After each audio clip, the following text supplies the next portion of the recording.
murder mystery visual novel with a touch of romance? Well, if that tickles your pickle, you should consider giving World End Syndrome a look. Now, if you're new to my reviews, I do what I like to call the Mr. B format, where we look at the positives, the negatives, and the neutral areas, finishing off with my final thoughts on the game. And now, with all that said, let's go on ahead and begin the review. So as always, let's go on ahead and start with the positives. The first positive I would like to mention is the actual story backdrops. Like, dang son, these are some pretty backgrounds.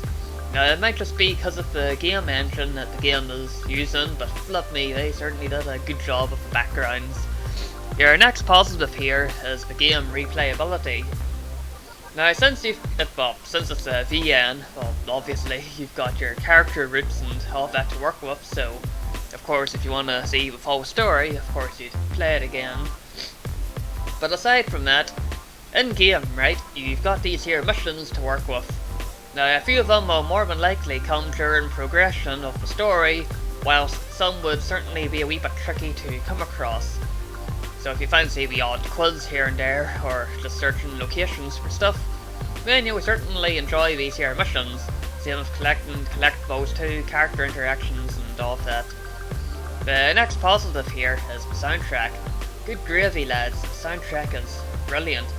I can't really play any of the soundtrack here because, you know, copyright issues, but if you do play the game, you will see what I mean if you leave in the audio settings as they are. And of course, the next positive here is the nameable character. In Song of Memories, we had Mark Lad. In Kotodama, we had Struan Lad. And now this time, we have the absolute legend himself, the Jam Man, or Jam Annihilator 25 being the full name. He requested I keep his real name private, you see, so he was happy enough with Jam Man by his request. So, there you go. Now for the negatives.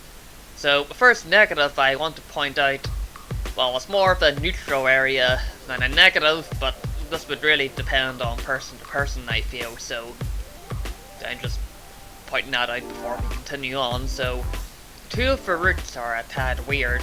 I won't really want to go into details, since one of the routes kind of spoils the truth ending route. So, I'm just gonna go on ahead and say it. In the game, you can waifu up your in-game cousin. Yes. Damn, son! A big thanks to Struan Lad, by the way, for providing that voice snippet.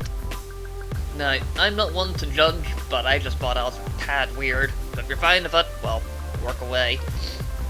Anyway, moving on. So, the only other negative is that while the in-game text and location markers can change colours if you've seen or been there or interacted with characters there or whatever, there isn't an actual in-game route charter, at least not from what I've seen.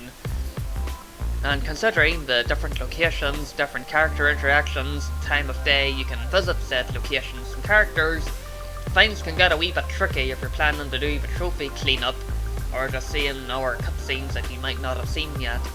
But aside from that, everything seems alright to work with. And now for the neutral areas. Now, as I said, if you're cool with the in-game cousin route, then that's pretty much about it for the neutral areas. Characters and whatnot, they're all interesting enough anyway, so I'm just leaving the neutral areas at that. And now for my final thoughts on the game. If you're cool with that particular route, and you enjoy a good murder mystery, then I'm more than certain that you will probably enjoy World End Syndrome. And that's pretty much about it for today's review on World End Syndrome, so cheers everyone for watching, and I'll see all you lovely people next time. Damn, son!